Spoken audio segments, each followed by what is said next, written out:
बात का बा दहेज के पूरा पैसा दा और अपन बेटियन के रहे सहे के सहूर सिखावा। समझे जी, हम दहेज का कुल पैसा दे दे। आज सुने हमारे बेटियन की तरफ से कोनो शिकायत ना मिली। अरे ये सब तो हम बहुत दिन से सुन रहल बानी। अब विदाई तब्बे होई जब दहेज की पूरा पैसा मिली। जब दहेज देवे के औकात ना रहे तो काहे बिया करई नहीं हा? अरे हमार तो किस्मते फूट गई, न पतो मिलल सही ढंग के ना दहेज के पैसा। अभी विदाई तब्बे होई जब पैसा मिली। समझे जी, ऐसा मत कर, और हाथ जोड़ता नहीं। हमरे लेकिन के जिंदगी खराब हो जाए, हम कहीं मुंह दिखावे लाख ना रहे। ए समधन जी, हमारे लड़की कभी नहीं आ रही सर। उनका असली घर ससुरारे होला ना। ई बात जोन है ना पहले सोचे के चाहिए रहे समधी, बुझाइल। जब दहेज देवे के औकात नहीं थे तो बिया काहे करा लेला? ए समधी जी, हमारे दोनों बेटी का तारा सुने के मिली। हाँ, हम भीख मांगा तने अपने दोनों बेटी का विदा करा ली समधी जी।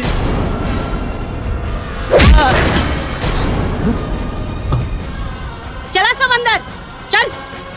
माई, अरे चल। समधी जी, समधी जी।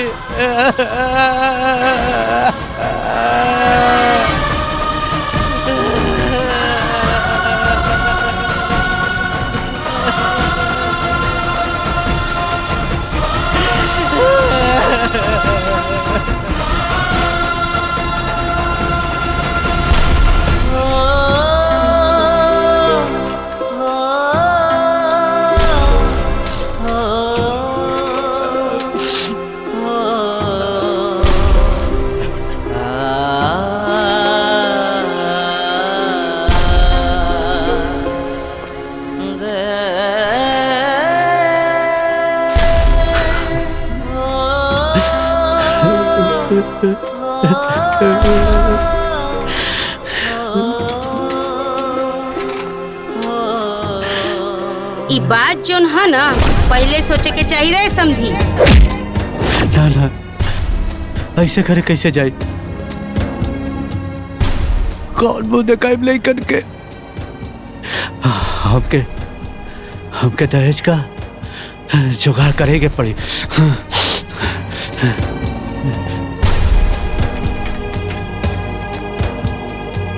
अनिल भैया, जितना जेवर हमरे कविता बिटिया के देले रहला है, उतने जेवर हमारे बबता बिटिया के दे दा। धीरे धीरे कुल पैसा हम चुका दे। हम तो सोचनी कि जौन सामान ले गइल बाड़ा ओकर पैसा तू देवे आइल बाड़ा। जौन ले गइला ओकर पैसा आज तक देवे ना कइला, दोबारा फिर लेवे चलैला। चला उठा, चला निकला यहाँ से। खैरात के बटत बा का यहाँ पे? अरे हरि प्रसाद, तू यहाँ कैसे? भैया, हमके पैसा का सख्त जरूरत है। हमरे बेटियन के जिंदगी का सवाल है। भैया एक बार हमें मदद कर दी भैया, एक बार भैया। पैसा पेड़ पे थोड़े ही लगल बानी कि जब चाहे तब उठा के चले बा। जवान खेत तू हमरा के गिरवी रख ले हुआ, उसे 4 गुना तू पैसा ले हुआ हमरा से। खेत भुला जा यहाँ से, हटा। जब मन करे तब चल यहाँ पैसा लेवे। उठा जल्दी यहाँ से, हटा। जब मन करे तब चल यहाँ पैसा लेवे।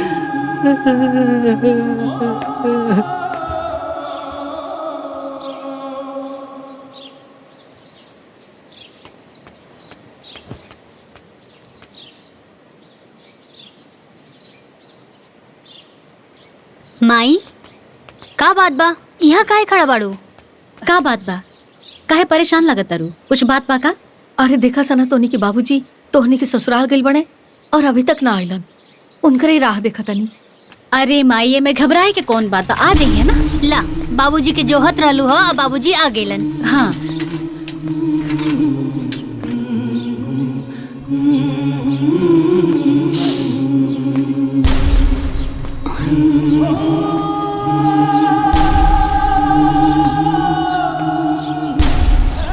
बाबूजी।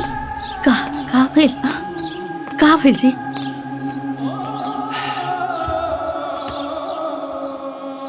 का भेल जी? कुछ कहल है लोग? हाँ, कह रहे लोग कि कुछ दिन में विदाई करा ले। तो कोनो दिन बार तारीख तो बतैले हुई लो। कह रहे लोग कि 2-4 दिन में अच्छा दिन देख के विदाई करा ले।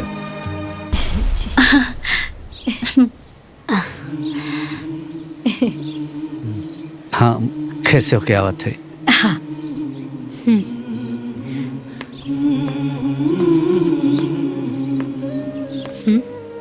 चला।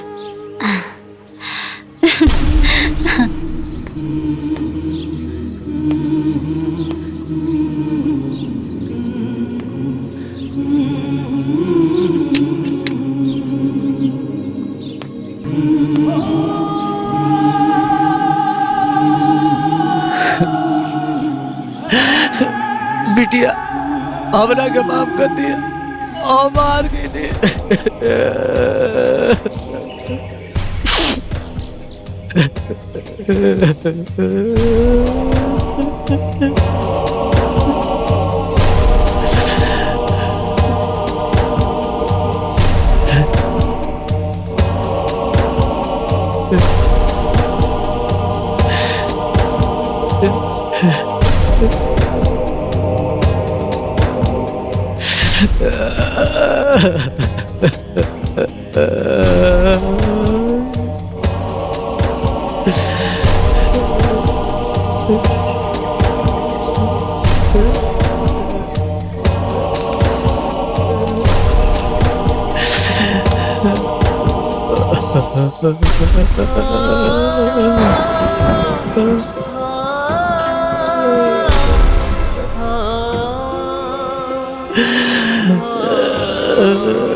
चाचा खेत में कहा बता सही। खेत में।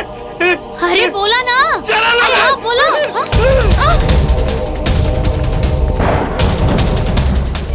अरे अरे हटा बाबूजी। बाबूजी बाबूजी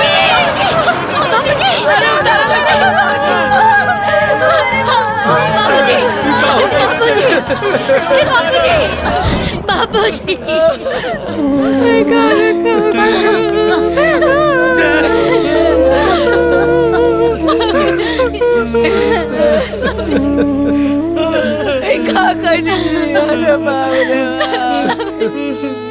भगवान कौन दुख दिखा दिला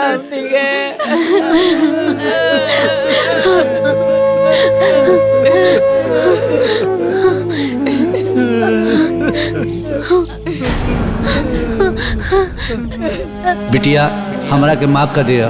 हम हार गए लेकिन हमरा के पता बा कि हमार बेटी कबो हार ना माने। बिटिया हम जवन ना कर पाइने वो हमार बेटी बहुत अच्छे से कर सके ने।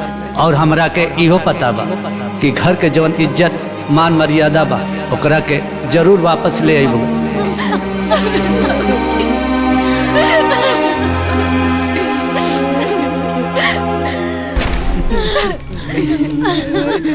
ओकरा के जरूर वापस ले आइबू। बस तू लोग इतना करिहा कि ससुराल वालन के कोनो गलती नहीं के। हम ही जौन वादा कैले रहनी पूरा ना कर पौले। हमार आखिरी इच्छा यह बा तू लोग मान सम्मान के साथ अपने घरे जा। हमरा पता बा धीरे धीरे सब ठीक हो जाए।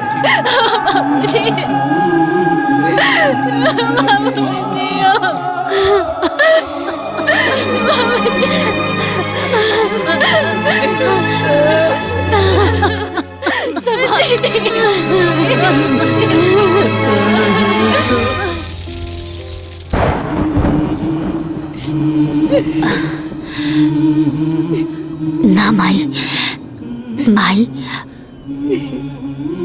बाबूजी की आखिरी इच्छा हमनी दोनों बहन मिलकर पूरा करब जा। हाँ माई, अपना घर के और ये अपना बाबूजी के मान सम्मान हमने के वापस जरूर ले आए माई। मत रो माई, देखिए एक दिन सब सही हो जाए, सब सही हो जाए माई।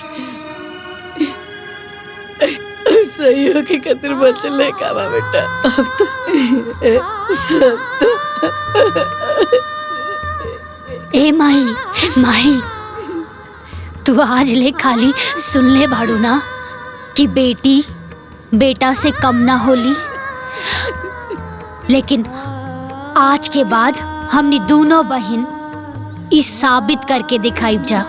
हाँ माई, दीदी ठीक कहा था। तू चुप हो जा, सब ठीक हो जाए भाई, सब ठीक हो जाए।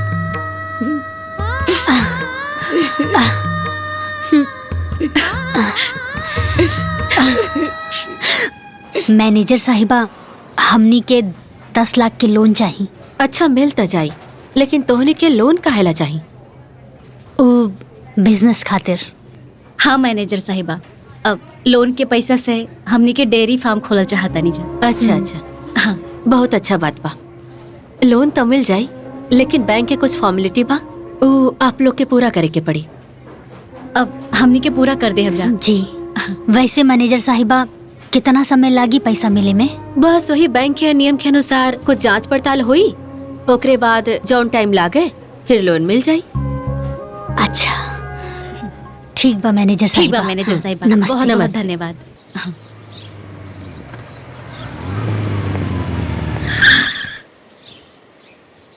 माता जी प्रणाम। नमस्ते। कविता बविता के घर यही बा का? हाँ हाँ, हमरे बेटी हलो। का बात बा? बुला दी। ए कविता बबिता, हाँ अरे बाहर आवा लो, केहू आइल बा। आवतानी माई। आवतारी लो। हम बैंक से आयल बानी, आपके लोन पास हो गइल बा।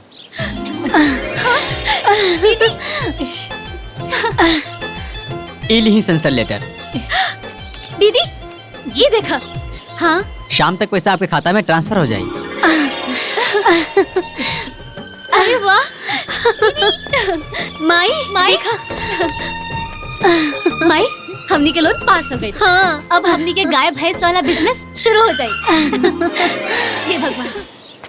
ए ली चाचा जी,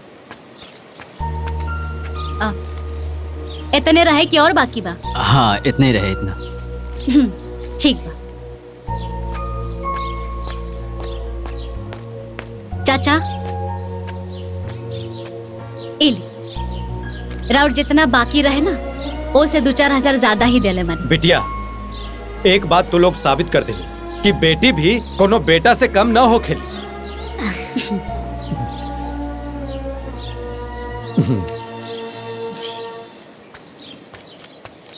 चाचा, रउआ तो बाबूजी से चक्रवर्ती ब्याज लेवे वाला रहनी ना, तब बताई ना चक्रवर्ती ब्याज के साथ कितना भइल? अरे बिटिया, काहे भिगा के जूता मारा तारू? इल नमस्ते। चला तानी।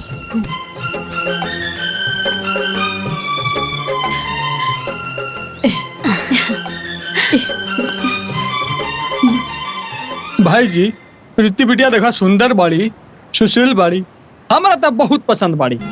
हमारा तरफ से रवा हाँ समझी बस। का बात बा बबनी जी, टमाटर जैसे लाल हो गई नी शर्म से। बाबूजी, वो बैंक वाला अमित बाबू आवत रहन।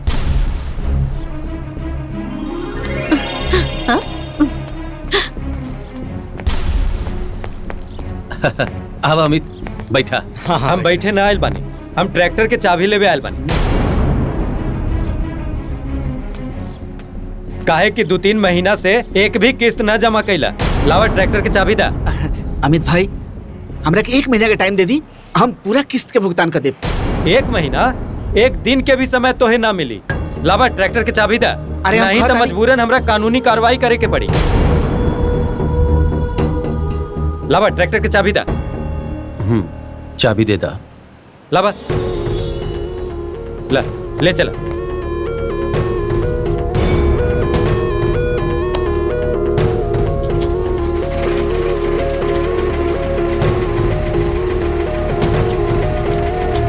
चला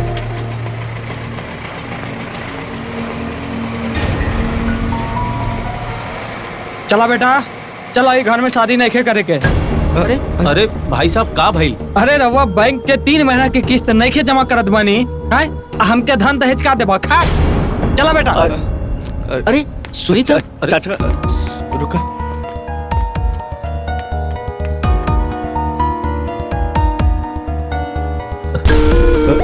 ए जी बाबूजी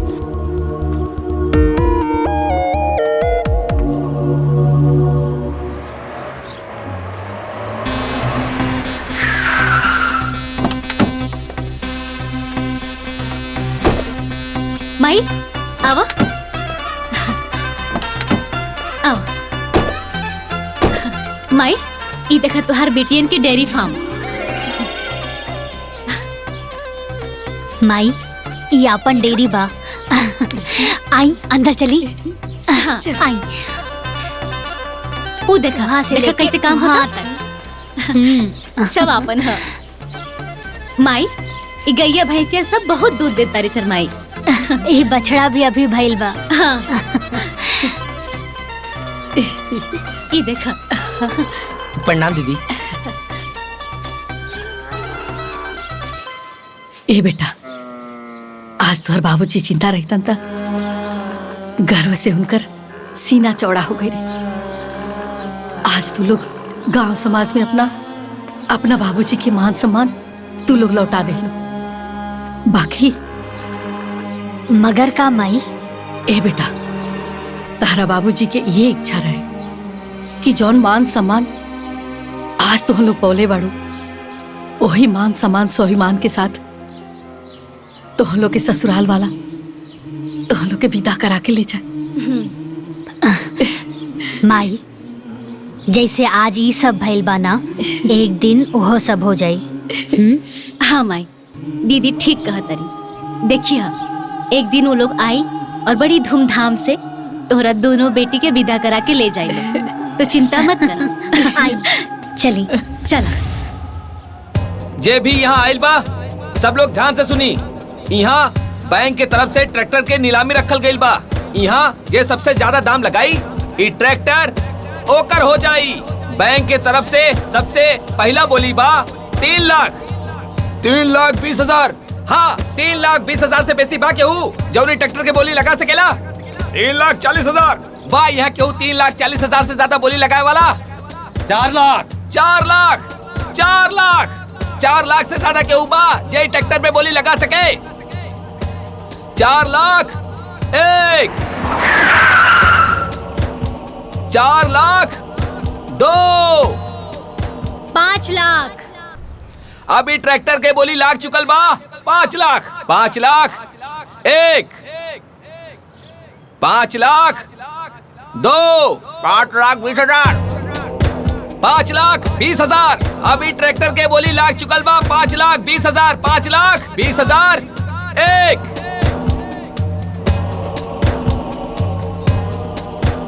5,20,000। 2। पूरा 6 लाख।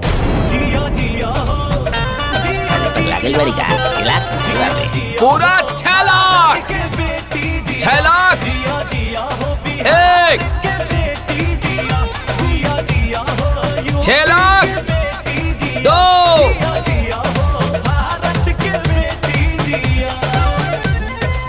6 लाख।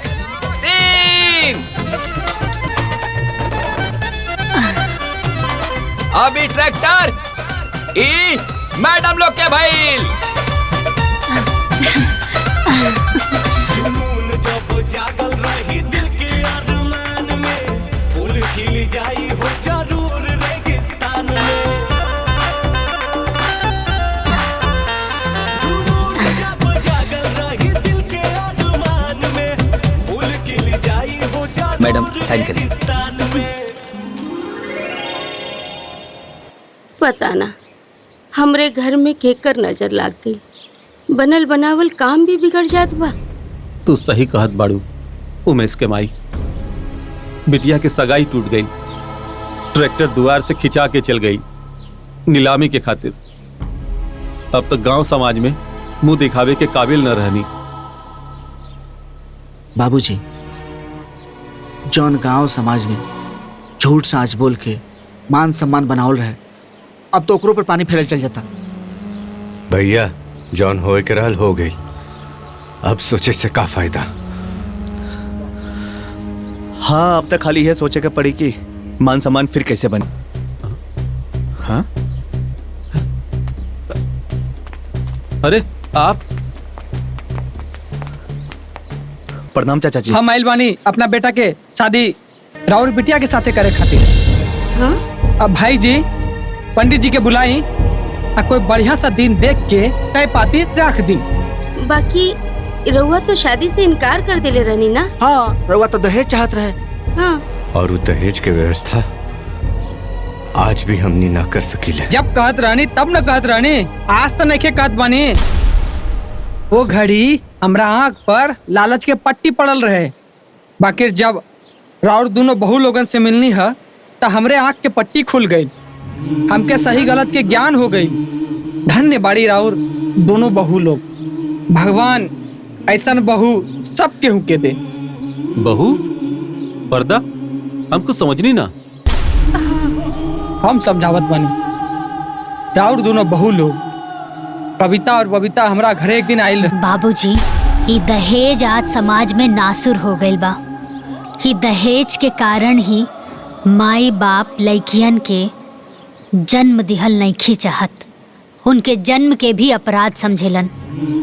ही दहेज के कारण ही आज लड़कियन के गर्भ में ही मारे जैसन अपराध हो रहल बा। हाँ बाबूजी, रउए सोची जवन माई बाप अपना बेटी के बड़ा प्यार दुलार से पोस पाल के बड़ा करेला, रुपया खर्च करके पढ़ावेला लिखावेला, अच्छा संस्कार देला, और जब वही बेटी के लड़का खोजे जाले दहेज के कारण एगो बाप के दर दर भटके के पड़ेला। यहाँ तक कि लड़का वालन के पैर पर अपन पगड़ी तक रख देले। अपन जीवन की सारा कमाई दहेज में दे देले, अपना औकात से बेसी कर्ज लेके बेटी के ब्याह करेले, लेकिन फिर भी लड़का वाला संतुष्ट ना हो खेले और अंत में या तो तलाक होला या फिर आत्महत्या की नौबत तक आ जाला। रउए बोली काई सही बाटे? बोली बाबूजी, एगो बेटी के बाप होके सोची न रउआ। बिल्कुल गलत बा बेटी। यही से बाबूजी हम राहुल आगे हाथ जोड़ के विनती करत आनी कि रउआ हमनी ननद के बियाह अपन बेटा के साथे मत तोड़ी। हाँ बाबूजी, रउआ जौन कुछ भी मांगब हमनी के देवे खातिर तैयार बानी जा। ना बेटी ना, तू लोग हमार आंख खोल दे लू। अब हम अपना बेटा के बिना दहेज के बियाह करे खातिर तैयार बानी। बहुत बहुत धन्यवाद बाबूजी।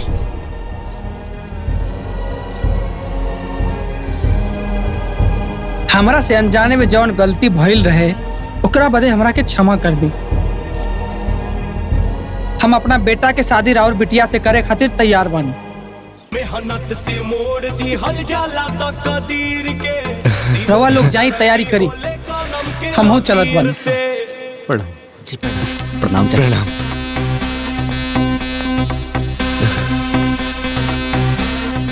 देख लू माई, अपने बहुन के दहेज के चलते उनकरा के कितना परेशान कैलू, उनकर घर छोड़ा देलू तू। आज वह बहुन के खातिर तारा बेटी के घर बसे जात बा। समझ में आयल कुछ?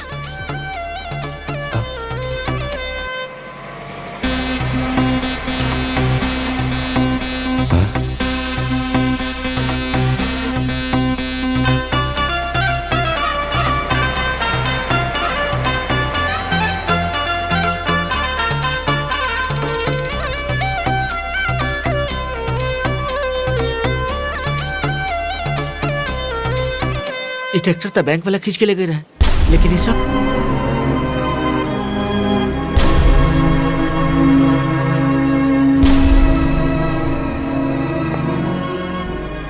बाबूजी, हमनी के ट्रैक्टर इस सब के पास कैसे?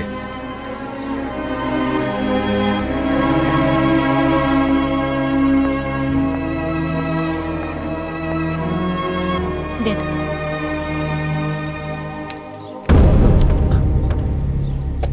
बाबूजी, ई रहल राउर अमानत। लेकिन बहू, ई ट्रैक्टर तो बैंक वाला लेके चल गई रहे नीलामी खातिर, तोहनी के कैसे मिल गई? बाबूजी, बोली लगा के। बोली लगा के? मतलब ये है कि बैंक के नीलामी में सबसे ज्यादा हमनी के कीमत दे के ये ट्रैक्टर हमनी के लेके आनी है। हाँ बाबूजी, और ई रहल एनओसी पेपर। आज के बाद ई ट्रैक्टर पर कौनो बकाया नहीं खे। आज के बाद ई ट्रैक्टर पूरा तरीका से राउर बा।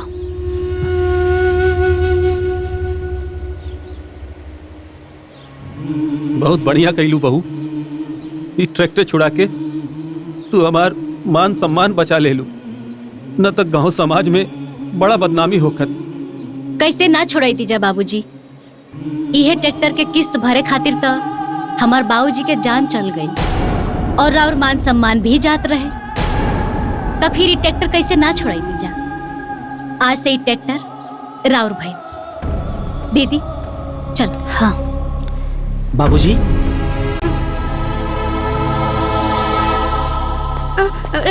दुल्हन, दुल्हन कहाँ जाता रू?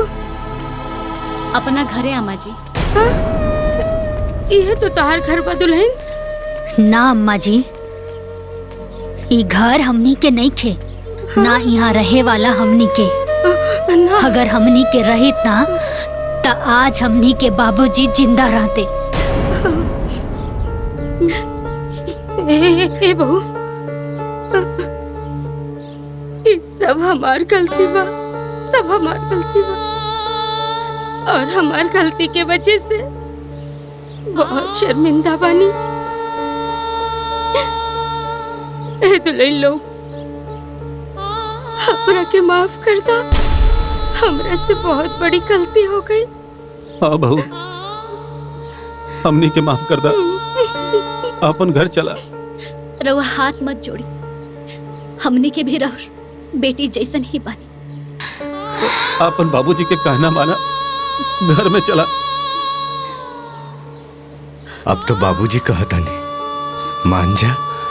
हाँ बबीता, चला घर के अंदर चला।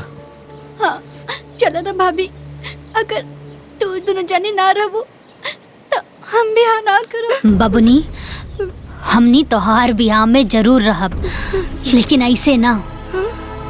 हमनी के मान सम्मान के साथ में जब रउआ लोग हमनी के हमार नैहर से विदा करके लाई तब। हाँ बाबा, हमनी के बाबूजी के सपना रहे कि हमनी के विदाई बड़ी धूमधाम से करस, और वही विदाई के चक्कर में हमार बाबूजी दर दर भटकत रह गई, और फिर उनकर जान चल गई, और हमने के ऊपर से हमेशा हमेशा खाते बाप पे साया उठ गई, और हमारे बाबूजी की इच्छा अधूरा रह गई, अधूरा रह गई। ए दुल्हन लोग, रो मत, हम पूरा करब तोर बाबूजी की आखिरी इच्छा। देखिए तू लोग, इतना धूमधाम से तू लोग की विदाई कराई कि पूरा गांव जवार देखी। जी रहुआ हमार दोनों पतों की विदाई की तैयारी कराई। बैंड बाजा धूम धड़ाका, एकदम धूम मचा दी लोग की विदाई में। बाबूजी, काहे कि ये दोनों हमार बहू ना, हमार बेटी बड़ी सन, हमार घर की लक्ष्मी भी है दोनों। तो चिंता जिन करा, हम अपन बहुवन की विदाई खूब धूमधाम से कराई। हाँ, हाँ। अब सब ठीक हो जाए, सब ठीक हो जाए, सब ठीक हो जाए। हमेशा सर ऊंचा रखे।